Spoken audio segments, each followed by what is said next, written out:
Prime Minister's not flying all the way to Washington, D.C. just to have lunch. No, we're suggesting he actually keep his promise and negotiate a win. Mr. Speaker, the Prime Minister promised he would negotiate a big win in terms of the U.S. and get a deal before July 21st. Tomorrow, he'll be announcing the deal he will get with the U.S. president. The PMO has indicated to the media that there'll be a full elimination of tariffs on aluminum and steel. Can he confirm as well that the big win he'll be announcing tomorrow will include the elimination of all tariffs on cars, softwood lumber, and all other Canadian products? The Honourable Minister. Mr. Speaker, the Leader of the Opposition is right. Yesterday, at the invitation of the U.S. President, the Prime Minister will go to Washington to continue important discussions, obviously, on the issue of trade and how to protect jobs and industry in Canada and how to build a North American economy that will benefit both of our countries. We'll also be discussing other international issues. And, Mr. Speaker, I would be surprised if the Leader of the Opposition was not happy with this commitment from our U.S. partner. The Prime Minister promised that he was going to negotiate a win with the President, that he'd have a deal by July 21st. Here we are in October, and tomorrow the Prime Minister is going to the White House to announce this deal. Surely he's not just going for a photo op and to make more excuses. And the Prime Minister's office is already telling the media that there will be the full elimination of tariffs on steel and aluminum. Will he also confirm that this deal that he's announcing tomorrow, this win, will include elimination of tariffs on autos, softwood lumber, Buy America, and all other protectionism against Canada? The Honourable Minister responsible for Canada-U.S. trade.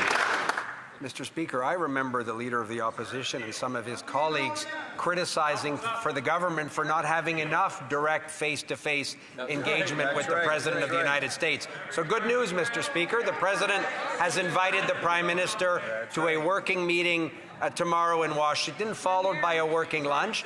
Obviously, Mr. Speaker, the conversation will center on trade issues and what we want to do to protect Canadian industries and Canadian workers, at the same time building an economy in North America that's in the interest of both countries. And the discussion will also talk about a series of other international issues. The Honourable Leader of the Opposition.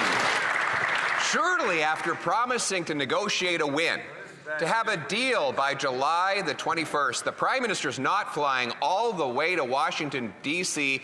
just to have lunch. By the sounds of it, that's all they are going to accomplish, Mr. Speaker. We've seen since he promised this win, American tariffs on Canada have doubled. The Prime Minister has caved on counter tariffs on the digital services tax and on everything else, and 86,000 Canadians have lost their jobs as a result of his weakness.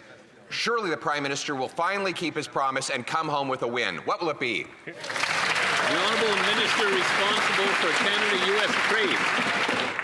Mr. Speaker, Canada is currently in the best position of any major trading ally of the United States. But we've said consistently, Mr. Speaker, that we have work to do with our American partners on sectoral tariffs. We have work to do in building an economy in North America that's in the interest of Canadian businesses and Canadian workers.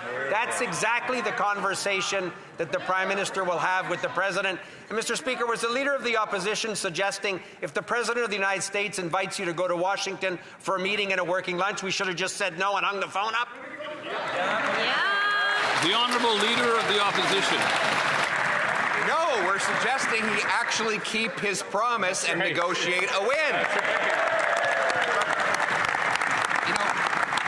The Liberals' excuses are tripping over each other. Last week, The Prime Minister said the American tariffs on Canada are so bad that that's why we have the fastest shrinking economy in the G7, the second highest unemployment, $52 billion of net investment that has fled, 86,000 jobs that have been lost. And now they're saying that we have the best possible position. Which is it? Why is our economy so bad? Because of failed Liberal diplomacy on trade or bad economic management at home? Hear, hear. The Honourable Minister of Industry. We never talk down our workers, we never talk down our industries, and we never talk down our economy. Let me talk to you about good news, Mr. Speaker. 500 jobs new at Itachi in Varennes, Quebec. 150 jobs in Alstom, Saint-Bruno, Quebec. 400 new jobs in Kitimat, Cedar, LNG. 500 new jobs at Ferrero, Brantford, Ontario. Who doesn't like Nutella? 460 jobs at Stem Cell Technologies in Burnaby. We'll continue to build Canada strong. The Honourable Member for Saint Jean. Mr. Speaker, we welcome the Prime Minister's visit to Washington. We asked for it, and it was high time. But now it's time for him to keep his election promise to boost the Quebec economy, because so far it's been concession after concession. He capitulated on the digital services tax. He has abandoned the global minimum tax for U.S. giants, and there's even more delays. And despite all of these concessions, not only is there no win, but Donald Trump has increased tariffs on our softwood. When will Quebec see some gains? The Honourable Minister responsible for Canada-U.S. trade. Mr. Speaker, as I said in an answer a few minutes ago, the Prime Minister will go to Washington later today for a working meeting at the invitation of the U.S. President in the Oval Office, and we'll be discussing issues that my Bloc colleague has mentioned. Obviously, we'll be discussing tariffs on softwood lumber. We'll be talking about other sectors, steel, aluminum, automobiles. These are exactly the discussions we're going to be having with our U.S. partners, Mr. Speaker, and we are going to continue to do the necessary work to get there. Thank you. The Honourable Member for Saint Jean. Mr. Speaker, what the PM announced is that he'd be focused on discussions on steel tariffs. Steel is important. Quebec's forests are also important, as is aluminum. But the Prime Minister is not addressing these issues in his discussions, and the federal aid announced in August for the forestry industry is still not available. While he's in Washington, the BM must talk about aluminum and wood. But in the meantime, right here in Ottawa, could he at least release his own financial assistance for Quebec's forestry industry? The Honourable Minister of Industry. Mr. Speaker, we're always going to be here for our various industries in Canada and in Quebec in particular. We'll be here for steel workers, but also for aluminum and also for softwood lumber and the automotive sector. We'll be here for all of our workers.